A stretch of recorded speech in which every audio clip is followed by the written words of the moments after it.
আল্লাহ পাকের সন্তুষ্টির জন্য নিজের নফসটাকে, জান মাল সবকিছুকে বিলিয়ে দিয়েছে। এই মানুষগুলোর সম্পর্কে আল্লাহ বলছেন আল্লাহু রাউফুম বিল ইবাদ, এই মানুষগুলোর প্রতি আল্লাহ পাক রাউফ হবেন। এখানে আল্লাহ পাক বলছেন মানুষের মধ্যে কিছু মানুষ আছে যারা তাদের নফসটাকে আল্লাহর সন্তুষ্টির জন্য বিক্রি করে দিয়েছে। সুবহানাল্লাহ। মানে তাদের জীবনের মূল থিমটাই হচ্ছে আল্লাহ পাকের সন্তুষ্টি অর্জন করা। কোনো কিছুকেই তারা আল্লাহ সন্তুষ্টির উপর প্রাধান্য দিবে না। যদি কোটি টাকার অফার আসে হারাম, সে রিজেক্ট করবে, আল্লাহ নারাজ হবে। একটা সুন্দরী মেয়ে যদি জেনার অফার করে, সে রিজেক্ট করবে, কারণ সে আল্লাহকে ভয় করে। সে আল্লাহ পাকের জমিনের উপরে গায়রুল্লাহ বা কুফফারদের, তাগুতদের কোনো লজ ইমপ্লিমেন্ট করতে পারবে না, কারণ সে আল্লাহকে ভয় করে। সে ইকোনমিক লাইফে হালাল হারামের পরোয়া করে চলবে, কারণ সে আল্লাহকে ভয় করে। সে তার পরিবারে পর্দা এস্টাবলিশ করবে, বিকজ সে আল্লাহকে ভয় করে। মানে মাই ইয়াশরি নাফসাহু ইবতিগা মারদাতিল্লাহ, আল্লাহ পাকের সন্তুষ্টির জন্য নিজের নফসটাকে, জান মাল সবকিছুকে বিলিয়ে দিয়েছে। এই মানুষগুলোর সম্পর্কে আল্লাহ বলছেন আল্লাহু রাউফুম বিল ইবাদ, এই মানুষগুলোর প্রতি আল্লাহ পাক রাউফ হবেন, কোমল নরম সফট হয়ে যান। সুবহানাল্লাহ। কোমল নরম সফট মানে কি? কিয়ামতের মাঠে ডাকা হবে, এই গুনাহগুলো করেছিলে? জি আল্লাহ, আমি এই গুনাহগুলো করেছি। আল্লাহ পাক পর্দা দিয়ে দিবেন। পর্দার পরে বলবেন যে দুনিয়াতে তোমার এই গুনাহগুলো আমি গোপন করে রেখেছিলাম, আজকেও সবগুলো গোপন করে দিলাম, জান্নাতে চলে যাও। আল্লাহু রাউফুম বিল ইবাদ, আল্লাহ পাক তার বান্দার প্রতি রাউফ, কোমল হবে। দুনিয়াতে রাউফ কেমন? যে কোনো বিপদ আপদ বালা মুসিবতে সেই ব্যক্তি হাঁটু করে আল্লাহর কাছে চাবে, আল্লাহ আমার এই সমস্যা, আল্লাহ আমার এই সমস্যা, আল্লাহ আমার এই সমস্যা। আল্লাহু রাউফুম বিল ইবাদ, আল্লাহ পাক ওই বান্দার প্রতি সফট, কোমল হয়ে যাবে। এগুলোর অনেক প্রমাণ আমি আমার জীবনেও পেয়েছি। এগুলো আমি পাবলিকলি বলতে পারবো না, আর আমি ব্যাখ্যা করতে পারবো না। আর এমন কিছু বিষয় আছে যেগুলো আসলে মানুষকে বলেও বোঝানো যায় না। বড় বড় স্কলারদের কিতাব এখন যখন পড়ি, তারা বলেন কি বলবো, তোমরা তো বুঝবেই না। মানে এমন একটা লেভেলে মানুষ চলে যায় যে ওই লেভেলের কথা সবাইকে বোঝানো যায় না। কিভাবে বলবো, কিভাবে ব্যাখ্যা করব, কোন আবেগ নিয়ে আসবো, কোন শব্দ নিয়ে আসবো, আমি আপনাকে বোঝাতে পারবো না। এরকম একটা অবস্থান থাকে।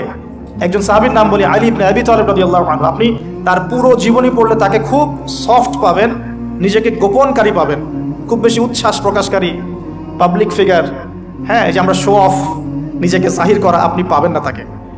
এবং তিনি শেষ জীবনে কি বলেছেন জানেন? শেষ জীবনে বলেছেন যে জ্ঞান আমি নবী সাল্লাল্লাহু আলাইহি ওয়াসাল্লামের কাছ থেকে পেয়েছি, সেগুলোকে সুষ্ঠুভাবে বন্টন করার মতো কাউকে পেলাম না জীবনে। মানে একটা লেভেল থাকে মানুষের আল্লাহ পাকের মারিফত লাভের, যে লেভেলে গিয়ে মানুষ সবার সাথে আমভাবে কিছু বলতে পারে না। তো আমি ওই লেভেলে কিছু ফিল করছি, কিছু নির্যাস পাচ্ছি যে আমি আপনাকে বুঝাতে পারছি না। যাই হোক, আল্লাহ পাক রাউফ মানে এত সফট হবেন, জীবনের যে কোনো পদে আপনি আল্লাহকে ডাকবেন, আল্লাহ আপনাকে তাৎক্ষণিক সারা দিবেন ইনশাআল্লাহ, ইনশাআল্লাহ আযজা ওয়া জাল্লা। এখন পাতাগুলো ঘাটলে আমরা প্রথম এইরকম কোন মানুষকে পাই যারা নিজের নফসটাকে আল্লাহর জন্য উৎসর্গ করে দিয়েছেন? এক নাম্বার পাচ্ছি আমরা আমাদের আদি পিতা আদম আলাইহিস সালাম।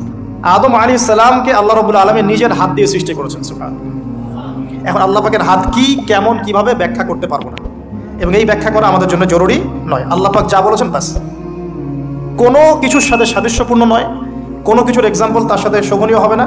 জাস্ট আল্লাহ পাক বলেছেন খলাকতু বিয়াদাই, আমি আদমকে সৃষ্টি করেছি আমার দুই হাত দিয়ে, বাস, এই পর্যন্ত ফুল স্টপ। এগুলো হচ্ছে কোরআন সুন্নাহর কিছু মূলনীতি। আল্লাহ পাক বলেছেন আর রহমান আলাল আরশ ইস্তাওয়া, রহমান আরশের উপরে সমুন্নত।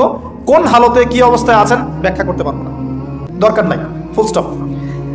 আদম আলাইহিস সালামকে সবচেয়ে বড় যে নিয়ামত আল্লাহ পাক দিয়েছেন সেটা হলো আদম আলাইহিস সালামকে আল্লাহ পাক তার পক্ষ থেকে ইলম শিক্ষা দিয়েছেন। সুবহানাল্লাহ। আল্লাহ পাক প্রথমেই তাকে সৃষ্টি করে ফেরেশতাদেরকে দিয়ে সিজদা করার নাই। আল্লাহ পাক তাকে আগে জ্ঞান শিক্ষা দিয়েছেন। সূরা বাকারার শুরুর দিকে আছে ওয়া আল্লামাল আদামা আসমা কুল্লাহা, আমি আদমকে যত রকম জ্ঞান আছে, আসমা কুল্লাহা মানে যত রকম নাম এবং জ্ঞান আছে সবই শিখিয়েছি আদম আলাইহিস সালামকে। উম্মাহ আজকে পিছিয়ে পড়েছে আদম আলাইহিস সালাম এই মহামানবের জ্ঞানতাত্ত্বিক সুন্নত না নিয়ে। আজকে আমরা লেকচার শুনতে চাই, ইউটিউব ফেসবুক থেকে দিন শিখতে চাই, আমরা জ্ঞান অর্জন করতে চাই না। উম্মার সবচেয়ে বড় সমস্যা এখন, ইয়াংদেরকে স্পেশালি বলছি, জ্ঞানতাত্ত্বিক রেভলিউশনের ঘাটতি আছে। আমরা অনেক কিছু করতে চাই, অনেকে দাওয়ার কথা বলেন, জিহাদ ফি সাবিলিল্লাহর কথা বলেন, ইসলাম প্রতিষ্ঠার কথা বলেন, জ্ঞান অর্জন করতে চান না। আমরা জানি যে আদম আলাইহিস সালামকে এবং তার স্ত্রী হাওয়া আলাইহিস সালামকে জান্নাতে রাখা হয়েছে। সেখানে ওই যে ফেরেশতাদের মধ্যে লুকিয়ে থাকা জিন, যার নাম ইবলিস, সে সিজদা করে নাই। ইবলিস কিন্তু ফেরেশতা ছিল না, এটা ভুল কথা। ইবলিস কানা মিনাল জিন্নি ফাফাসাকা আন আমরি রাব্বিহ, ইবলিস ছিল জিন জাতির একজন যে তার রবের আদেশকে লঙ্ঘন করেছে। ইবলিস ফেরেশতা ছিল না, এটা ভুল কনসেপ্ট। এমন না সে ফেরেশতা ছিল পরে শয়তান হয়ে গেছে, না, সে কখনোই ফেরেশতা ছিল না, সে জিন জাতির একজন ছিল। বিকজ এই পৃথিবীতে মানুষের আগে জিন জাতির অবস্থান ছিল, এর পূর্বে হয়তো আরও কিছু ছিল, আমরা জানি না, আল্লাহ পাক গোপন করে দিয়েছেন, আমরা জানি না। এখন ইবলিস সেজদা করেনি কেন?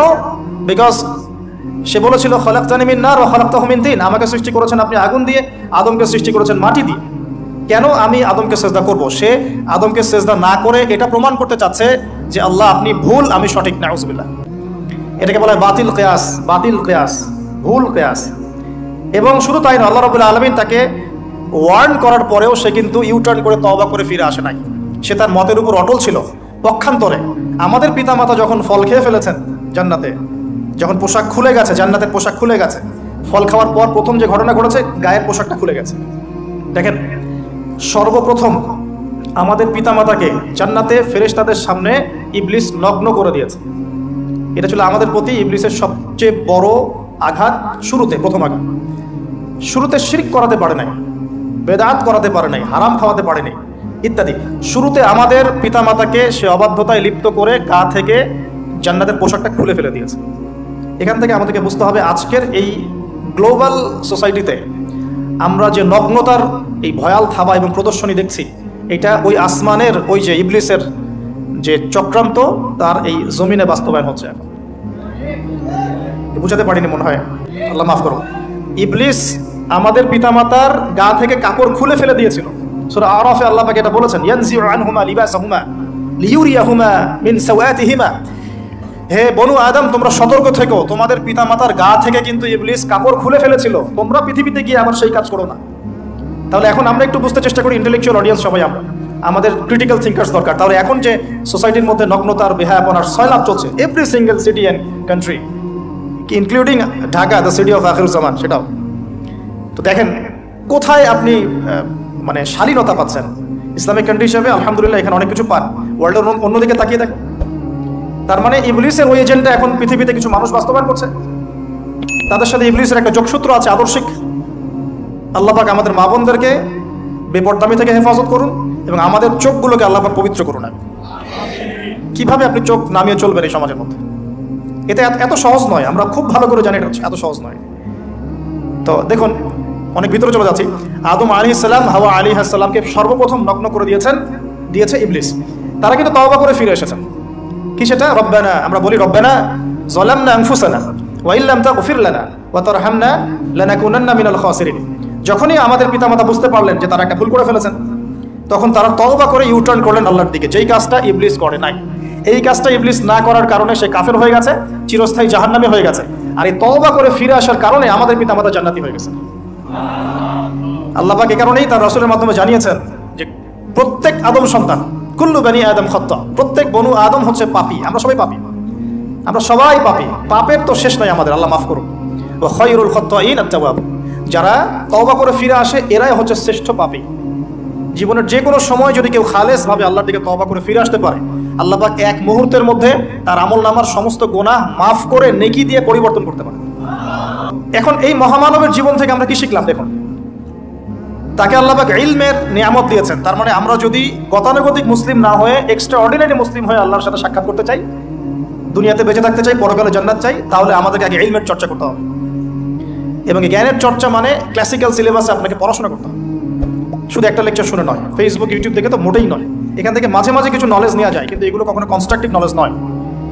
বরেণ্য ওলামায়ে কেরাম যারা থাকবেন আপনাদের বেস্ট পসিবল ওয়েতে, তাদের কাছে গিয়ে পরামর্শ করে বইপত্র পড়তে হবে। আদারওয়াইজ আপনার মেমোরি এবং জ্ঞানটা বিক্ষিপ্ত হয়ে যাবে। এখনকার ইয়াং জেনারেশনের অন্যতম সেরা প্রবলেম হচ্ছে তাদের মস্তিষ্ক বিক্ষিপ্ত। তাদের মস্তিষ্কে কনস্ট্রাকটিভ কোনো সিলেবাসের পড়াশোনা নাই। আজকে এই বই, কালকে ওই বই, কালকে আদনান ভাইয়ের লেকচার, পরশুদিন আজহারি ভাইয়ের লেকচার, তারপরের দিন আরেক ভাই, তারপর আরেক ভাই।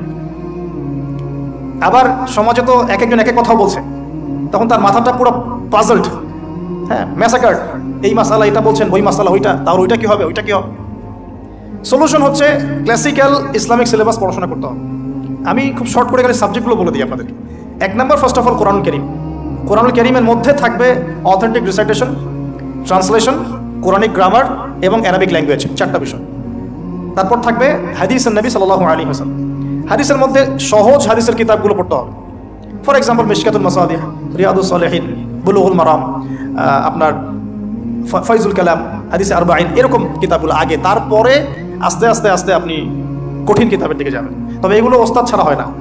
এরপর দরকার হচ্ছে সিরাত, নবী সাল্লাল্লাহু আলাইহি ওয়াসাল্লামের পবিত্র জীবনী, এই জীবনী যার জানা নাই সে তার জীবনটাকে রাসূলের সিরাতের আলোকে মেলাতে পারবে না, এবং দিন ইসলাম নিয়ে কিছু করতে চাইলে রাসূলের সিরাতের সুন্নাহ মাফিক করতে পারবে না। এরপর দরকার ইকোনমিক্সের জ্ঞান, ইসলামিক ইকোনমিক্স অবশ্যই। তারপরে দরকার হচ্ছে ইসলামিক ইতিহাসের জ্ঞান, ফিকহের জ্ঞান, আকীদার জ্ঞান, উসুলের জ্ঞান। এভাবে একটা কনস্ট্রাকটিভ সিলেবাস দাঁড়ায়। তারপরে গিয়ে একজন মানুষের জ্ঞানটা পাকাপোক্ত হবে। সময় লাগুক না, 10 বছর, 15 বছর, 20 বছর। আমরা দোয়া করি আল্লাহর কাছে, আল্লাহ পাক আগামী পুরো 20 বছর আমাদেরকে পড়াশোনা করার তৌফিক দান।